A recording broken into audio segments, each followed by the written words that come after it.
Good morning class. बेटा आज से हम चैप्टर सेकंड चालू कर रहे हैं। ये पाठ का नाम है ल्हासा की ओर। उसके पहले हम लेखक परिचय जान लेते हैं। लेखक परिचय मैं आपको एक्सप्लेन कर देती हूँ। ल्हासा एक जगह का नाम है, तिब्बत की कैपिटल है, राजधानी है तिब्बत की। उसके बारे में लेखक ने लिखा है यहाँ पे, वो वहाँ पे गए थे। तो ये यात्रा संस्मरण है, यात्रा वृतांत है। जो पाठ है उसको हम पढ़ेंगे आगे, लेकिन उसके पहले ये जो लेखक हैं इस पाठ के, राहुल सांकृत्यायन, इनके बारे में लेखक परिचय में आपको एक्सप्लेन करती हूँ और आपको महत्वपूर्ण बिंदु करके इनको लिखना भी है। तो मैं अंडरलाइन किया हुआ है यहाँ पे मैंने अपनी बुक में। आप चाहो तो अपने पीडीएफ में ओपन करके अंडरलाइन कर लो या उसको उतार लो, या मैं होमवर्क में आपको दूंगी उससे आप लिख लेना, या जिन लोगों ने फोटोकॉपी करवाई है वो इसमें भी अंडरलाइन कर सकते हैं। राहुल सांकृत्यायन का जन्म सन 1893 में उनके ननिहाल गांव पंदहा, जिला आजमगढ़, उत्तर प्रदेश में हुआ है। ये पहला पॉइंट है। और राहुल सांकृत्यायन का जन्म आपको ये उनके ननिहाल गांव पंदहा जो मैंने काटा है ना, वो काट के लिखना है। पंदहा गांव में ये काट देना है गांव का नाम वगैरह। आपको लिखना है राहुल सांकृत्यायन का जन्म सन 1893 में जिला आजमगढ़, उत्तर प्रदेश में हुआ। ये फर्स्ट पॉइंट हो जाएगा आपका। उसके बाद है सेकंड पॉइंट, उनका मूल नाम केदार पांडे था। राहुल सांकृत्यायन का जो सही नाम था वो था केदार पांडे।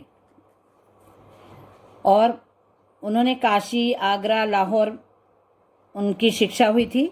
और 1930 में, यहाँ से आपको थर्ड पॉइंट स्टार्ट करना है। सन 1930 में, मैंने यहाँ पे थर्ड लिखा है, यहाँ से स्टार्ट होगा थर्ड पॉइंट। सन 1930 में उन्होंने श्रीलंका जाकर बौद्ध धर्म ग्रहण कर लिया। तब से उनका नाम राहुल सांकृत्यायन हो गया। पहले उनका नाम, जो ओरिजिनल नाम है उनका, वो क्या है, केदार पांडे। और 1930 में जब वो श्रीलंका गए, उन्होंने बौद्ध धर्म ग्रहण कर लिया, बौद्ध धर्म को अपना लिया, तो उनका नाम क्या हो गया, राहुल सांकृत्यायन। ये आपका थर्ड पॉइंट हो जाएगा। फोर्थ पॉइंट यहाँ से स्टार्ट होता है, ये मैंने लिखा है, नंबर 4 लिखा है। राहुल जी पाली, प्राकृत, अपभ्रंश, तिब्बती, चीनी, जापानी, रूसी सहित अनेक भाषाओं के जानकार थे। उन्हें महापंडित कहा जाता था। ये आपका फोर्थ पॉइंट हो गया जो यहाँ से स्टार्ट हो रहा है। राहुल जी पाल, बहुत सारी भाषाओं का उनको ज्ञान था, इसलिए उनको महापंडित कहा जाता था। सन 1963 में उनका देहांत हो गया। 1963 में उनकी डेथ हुई है। ये आपका फिफ्थ पॉइंट हो जाता है। उसके बाद राहुल सांकृत्यायन ने बहुत सारी जो गद्य की विधाएं रहती हैं, गद्य की विधाएं मतलब जो भी लिखा जाता है हिंदी साहित्य में, वो यदि गद्य रूप में, पढ़ने के रूप में लिखा जाता है तो उसको बोलते हैं गद्य। और जो गायन के रूप में और छंद के रूप में लिखा जाता है उसको बोलते हैं पद्य। जिसमें पद्य में क्या आता है, कविता, गीत, छंद, दोहा, ये सब आता है। और गद्यांश में आता है उपन्यास, कहानी, आत्मकथा, यात्राव्रत, जीवनी और विज्ञान कथा, नाटक, ये सब गद्य खंड में आता है। तो राहुल सांकृत्यायन ने बहुत सारे उपन्यास, आत्मकथा, जीवनी, सब कुछ लिखा। और उनकी जो प्रमुख रचना है, ये आपका 6 पॉइंट हो जाएगा। प्रमुख रचना है मेरी जीवन यात्रा, दर्शन दिग्दर्शन, 22वीं सदी, वोल्गा से गंगा, भागो नहीं दुनिया को बदलो, दिमागी गुलामी, घुमक्कड़ शास्त्र, उनकी प्रमुख कृतियां हैं। ये आपको 6 पॉइंट आपको अंडरलाइन करके मैंने दिया है। तो आपको ये 6 पॉइंट आपके महत्वपूर्ण बिंदु हो जाते हैं राहुल सांकृत्यायन जी के बारे में। ये आपको पार्ट 2 ल्हासा की ओर, लेखक राहुल सांकृत्यायन, उसके बाद महत्वपूर्ण बिंदु, ये कॉपी पैटर्न है, आपको कॉपी में ऐसे लिखना है। उसके बाद यहाँ पे पूरा राहुल जी के बारे में बताया है। यात्रावत लेखन में राहुल जी का स्थान अन्यतम है। उन्होंने घुमक्कड़ी का शास्त्र रचा। घुमक्कड़ी मतलब जो घूमना पसंद करते हैं, जो एक जगह से दूसरी जगह जाते हैं, घूमते रहते हैं, जगह जगह देखते हैं, जगह जगह के बारे में जानते हैं। तो राहुल सांकृत्यायन जी को घूमने का बहुत शौक था। वो जगह जगह जाते थे, नई जगह के बारे में जानना, वहाँ की संस्कृति, वहाँ के लोग, वहाँ का खाना पीना, ये सब जानने का उनको बहुत शौक था। तो उन्होंने बहुत सारी जगह घूमी भी और उनके बारे में लिखा भी।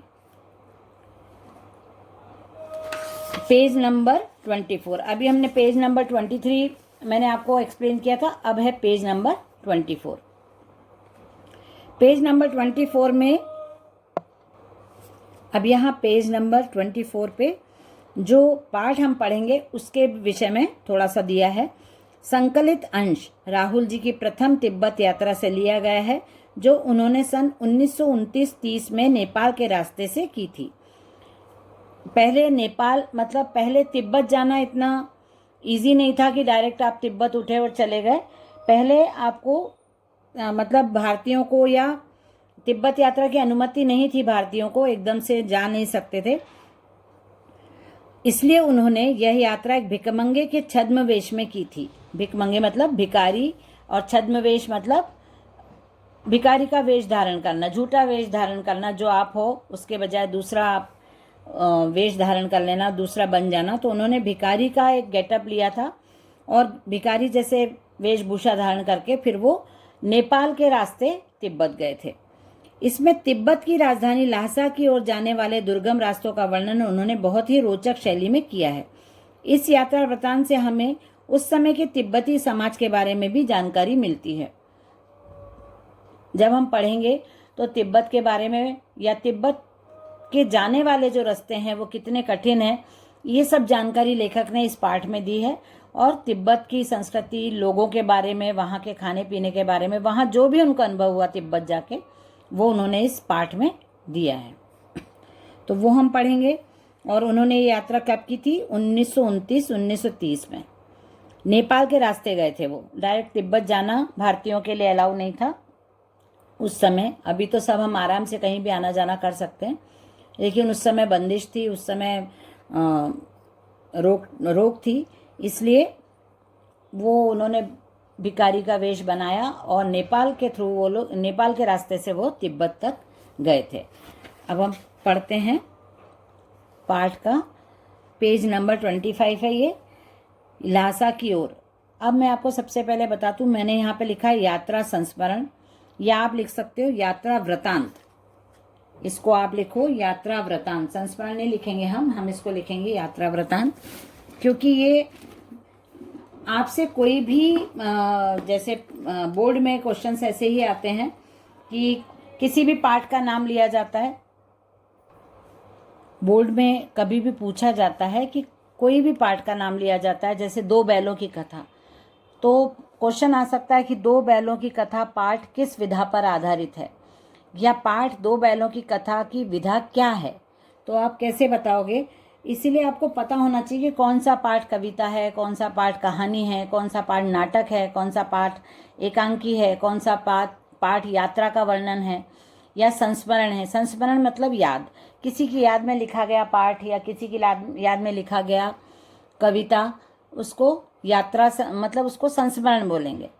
और जो यात्रा वृतांत मतलब यात्रा के बारे में वर्णन किया है, तो इस पाठ की विधा क्या हो गई? ल्हासा की ओर पाठ की विधा है यात्रा वृतांत, इसलिए मैंने यहाँ पे लिख दिया है ये एक यात्रा वृतांत है।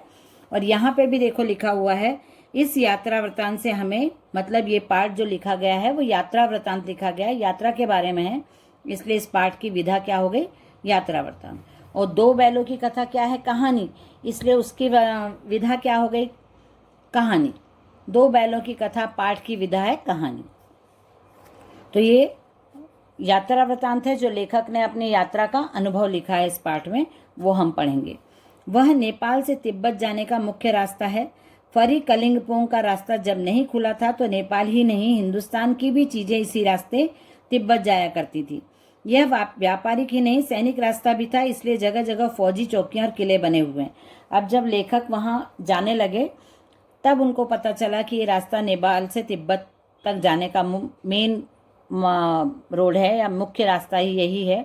इसी रास्ते से जो सामान, व्यापार के लिए सामान जाता है, बिजनेस के लिए, वो इसी रास्ते से तिब्बत तक पहुंचाया जाता है। भारत से भी जो भी सामान जाता है वो नेपाल जाता है, फिर नेपाल से तिब्बत जाता है वो सामान। और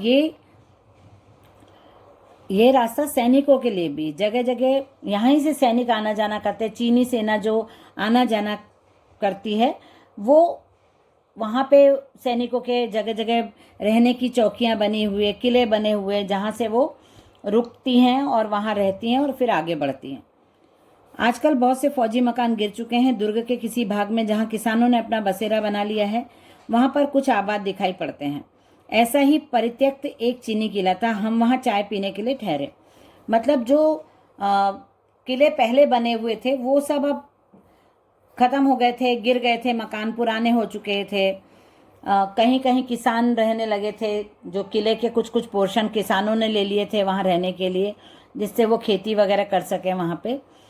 और कुछ पोर्शन ऐसे बचे थे जो किसान वगैरह रहते थे, तो उन बस्ती जैसी थी वहाँ पे। ऐसे ही एक परित्यक्त, परित्यक्त मतलब त्यागा हुआ, जिसको छोड़ दिया जाता है उसको परित्यक्त बोलते हैं। ऐसा ही परित्यक्त एक चीनी किला था, एक किला था जो छोड़ दिया गया था। ऐसे ही वहाँ हम वहाँ चाय पीने के लिए ठहरे। अब लेखक ने बताया कि वहाँ पे वो चाय पीने के लिए रुके। तिब्बत में यात्रियों के लिए बहुत सी तकलीफें भी हैं और कुछ आराम की बातें भी। वहाँ जाति पाति छुआछूत का सवाल ही नहीं है और न ही औरतें पर्दा करती हैं। लेखक ने वहाँ पे देखा कि वहाँ जाति पाति छुआछूत, उस समय गए थे, मतलब वो 1929 1929-30 में गए थे, जहाँ तभी उन्होंने देखा था कि वहाँ जाति पाति छुआछूत ये सब नहीं माना जाता, ना ही औरतों को घूंघट निकालना पड़ता है, पर्दा करना पड़ता है। बहुत निम्न श्रेणी के भिखमंगों को लोग चोरी के डर से घर के भीतर नहीं आने देते, नहीं तो आप बिल्कुल घर के भीतर चले जा सकते हैं। वहाँ बहुत डर की बात नहीं थी, इसलिए लोगों को किसी भी को भी जो जान पहचान के नहीं है उनको भी वो अंदर अपने घर में आने देते थे, बैठने देते थे।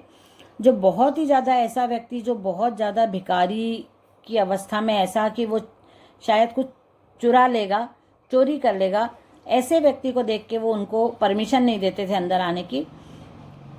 बल्कि इसके विपरीत यदि कोई सामान्य सा इंसान जो नहीं जान पहचान वाला है उसको भी वो लोग अंदर आने देते थे, अपने घर में बैठने देते थे।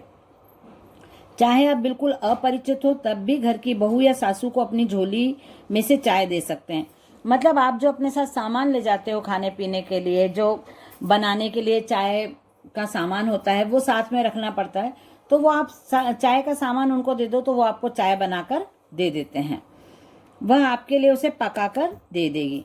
जो भी लेडीज है घर के अंदर, आप उनको सामान दे दो तो वो आपको चाय बनाकर दे देगी। मक्खन और सोडा नमक दे दीजिए। वह चाय चोंगी में कूटकर उसे दूध वाली चाय के रंग की बना के मिट्टी के टोटीदार बर्तन में रख के आपको दे देगी। आप मक्खन, नमक, वहाँ पे चाय में नमक डालते हैं और मक्खन बाद में जब चाय बन जाती है उसमें मक्खन डाल के फिर उसको पिया जाता है। तो ये सब सामान साथ में लेके चलते हैं लोग, जो भी पर्यटक आते हैं और उनके पास सामान होता है, आप अपना सामान दे दो तो वो लोग चाय चोंगी, मतलब ऐसा बर्तन होता है जिसमें मसाले कूटे जाते हैं, चाय के मसाले कूटे जाते हैं चाय तैयार करने के लिए।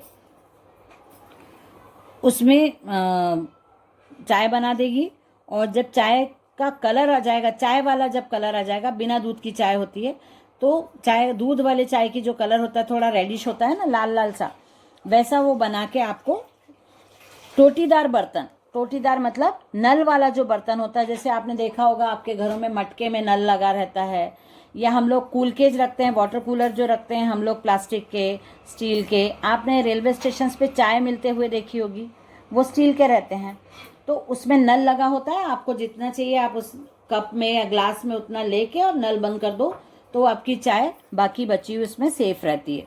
तो ऐसी वो आपको टोटीदार बर्तन में मिट्टी का जो कुल्हड़ जैसा होता है उसमें नल लगा होता है, उसमें चाय बना के आपको दे देंगे और आप अपने हिसाब से चाय जितनी लेना है उतना लेके पी सकते हैं। यदि बैठक की जगह चूल्हे से दूर है, मतलब जहां आप बैठे हो और घर का किचन दूर है, चूल्हा दूर है, और आपको डर है कि आपने जो सामान दिया वो लोग यूज़ कर लेंगे, सारा सामान आपका ख़त्म हो जाएगा, थोड़ा सा आपको देंगे और वो ज़्यादा ले लेंगे, तो आप खुद जाके आप उनके किचन तक जा सकते हो, जहाँ चूल्हा रखा है वहाँ जा सकते हो और आपको जैसा आपको चाय बनानी है आप चाय चोंगी में चाय मत कर ला सकते हो। चाय का रंग तैयार हो जाने पर फिर नमक मक्खन डालने की ज़रूरत होती है। जब आपकी चाय तैयार हो जाती है तो आप अपने हिसाब से मक्खन और उसमें नमक डालकर आप चाय पी सकते हो। तो ये लेखक ने वहाँ के बारे में हमको बताया है कि कैसे वहाँ पे जाने के बाद उनको जो अनुभव आया वो उन्होंने यहाँ पे। तो पेज नंबर हमने अभी 25 रीड किया है, कल नेक्स्ट क्लास में हम पेज नंबर 26 रीड करेंगे। ओके, चलिए बाय एवरीवन।